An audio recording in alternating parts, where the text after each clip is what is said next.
gusenga iyo ubitangiye ugenda ukura muri byo. Yesu ashimwe cyane. Ntago amasengesho ari ibintu uzavuga gusa ngo ubivuge, ngo ejo wongere ugaruke ubivuge, ngo ejo wongere ugaruke ubivuge, ubeho ubwo buzima bwo kwizengurukaho. Ahubwo ndashaka kukubwira ko iyo umushinga wo gusenga watangiye mu buzima bwawe, ugenda uva mu bwiza bumwe winjira mu bundi bwiza, ugenda uva ku rwego rumwe winjira ku rundi rwego. Uyu munsi iyo uri kuvuga ngo uzaba umunyamasengesho ariko ntusenge, hari amakuru ngufitiye atari meza. Ndashaka kubwira ko uzajya wumva stories z'abanyamasengesho basubijwe, ndashaka kubwira ko uzajya wumva stories z'abanyamasengesho Imana iri gukorana ibintu bidasanzwe, ukagira ngo wowe ntabwo uri umukandida wabyo. Ariko igihe watangiye usenga naho ugeze uyu munsi mu masengesho, uri umutangabuhamya mwiza, wavuga ngo hari improvement, hari urwego rwo kwaguka no kujya mbere mu busabane bwanjye n'Imana. Nudasenga rero ntuzakura muri ibintu by'amasengesho. Kandi amasengesho mu isi y'umwuka nakubwira ko agereranwa,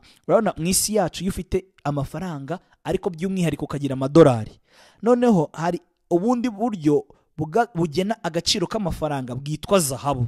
Hari igihe umuntu agira izahabu cyangwa akagira amadolari. Muri iyi si umuntu ufite amadolari menshi akagira zahabu nyinshi niwe uyoboye abandi. Ndashaka kubwira ko nk'uko amafaranga ayoboye mu isi y'ibigaragara, niko amasengesho ayoboye mu isi y'ibitagaragara. Uko zahabu mu isi y'ibigaragara ari ikintu gifite agaciro, niko amasengesho mu isi y'ibitagaragara nayo ari ikintu gifite agaciro. Iyo mu isi y'umwuka ufite amasengesho menshi kandi ufite amasengesho y'ubuzima bw'Imana, nta kintu na kimwe kikunanira, kandi mu isi y'umubiri biramenyekana. Haleluya, haleluya. Ndashaka kubwira ko amasengesho avugana n'ibintu byose bikumva. Wowe iyo uri kureba ibintu Imana yaremye, hari igihe uhagarara imbere y'ibintu ukayoberwa kataloge yabyo, ukayoberwa igishushanyo mbonera cyabyo, ukayoberwa uko bibaho, uko bivuga, kandi rimwe na rimwe ugasanga ibyo bintu wari ukeneye ko biba umufatanyabikorwa mwiza wawe mu byo ushaka gukora no kugeraho. Hanyuma ndashaka kubwira ko amasengesho afite ubushobozi bwo kuvugana n'ibintu byose. Ibintu byose byumva amasengesho. Urambaza uti ni gute amasengesho biyumva?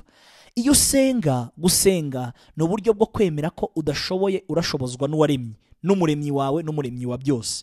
Iyo watangiye kwinjira mu masengesho rero, uravuze ngo Nyagasani Uwiteka, biranyobeye, ngwino nshoboze. Ibintu byose uzasengera ntago bivugana nawe, bivugana n'usenga. Haleluya. Usenga aramanuka akavugisha ibyo ngibyo kandi we biramwumva. Igihe kimwe Yesu yigeze abwira Petero bari kumwaka umusoro ngo jya ku nyanja ngo urebe ifi uroba, ngo ntuyice ntunayigurishe, ngo yasamure muri yo urebemo amafaranga arimo yazana utanga umusoro. Ndashaka kukubwira ko Yesu aza ahantu ibintu byose biri. Yesu aza ahantu yakubwira ukajya, akavugana n'ibintu yaremye bikaguhereza ibyo ukennye. Amasengesho rero ndashaka kubwira ko ntago agira akavuyo n'urusaku mu buryo akora. Ibyo ashinzwe iyo ari kubikora, ntago uzumva amasengesho yasakuje, ntago uzabonana amasengesho akavuyo. Abanyamasengesho bagira urusaku n'akavuyo, ibyo bintu nabyo tuzabigenzura, dusenga Imana ibiduhishuriye tumenye ibyo ari byo.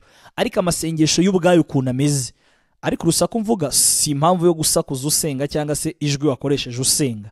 Ahubwo ndashaka kubwira ko amasengesho iyo arimo akora, hari igihe amasengesho akora ukagira ngo nta kintu ari gukora.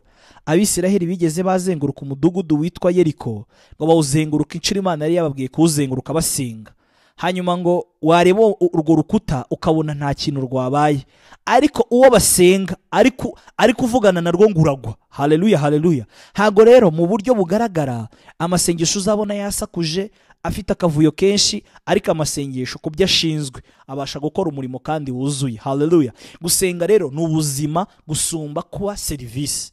Ndashaka kubwira ko gusenga ntago ari serivisi y'iminsi, ntago ari event, ntago ari ibintu utegura kugira bigukorere ibyo ushaka. Gusenga ni ubuzima ubamo bugakomeza kugutwara kandi buguhereza intsinzi mu byo ushaka. Mwene data, ndashaka kubwira ko amasengesho aratumika.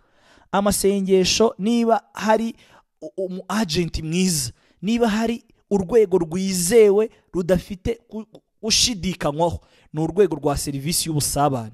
Iyo amasengesho yatumye, amasengesho aragutumikira. Ndashaka kukubwira ngo niba warabuze intumwa wizeye watuma ku bintu byakunaniye, jya utuma amasengesho. Ikindi, amasengesho ni ubwihisho. Ndashaka kubwira ko kubera ko mu isi hari intambara zihoraho zidashira, n'izo uri kurwana nazo ndashaka kuvuga ko nizishira hazaza izindi. Imana yatanze iyi serivisi yitwa gusenga, ariko iyihindura ubuzima umuntu wizeye abamo. Iyo uri mu masengesho uba uri ahantu muri undercover y'umugabo w'umunyembaraga.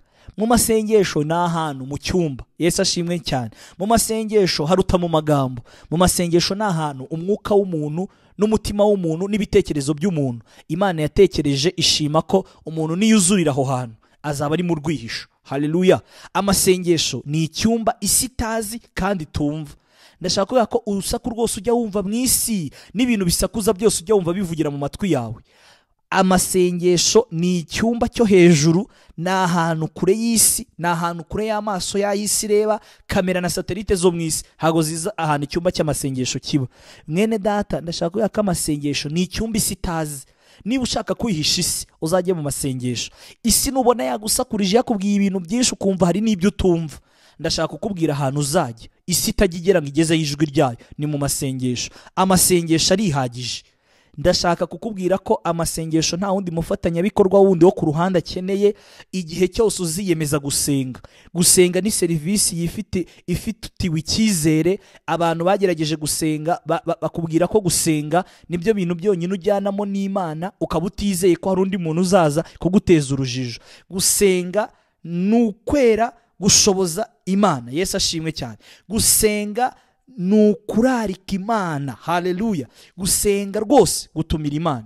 Mwene data, ndashaka kubwira ko umuntu iyo arimo asenga aba atumira Imana, ababwira Imana ngo Mana ngwino. Kandi ikintu cya mbere gihamagara Imana ni amasengesho. Mwene data, ndagusabiye ngo umwuka wera agusure, aguhereze urwego rw'imitekerereze rubasha kwihutisha amasengesho. Imitekerereze y'usenga igena ibisubizo by'amasengesho.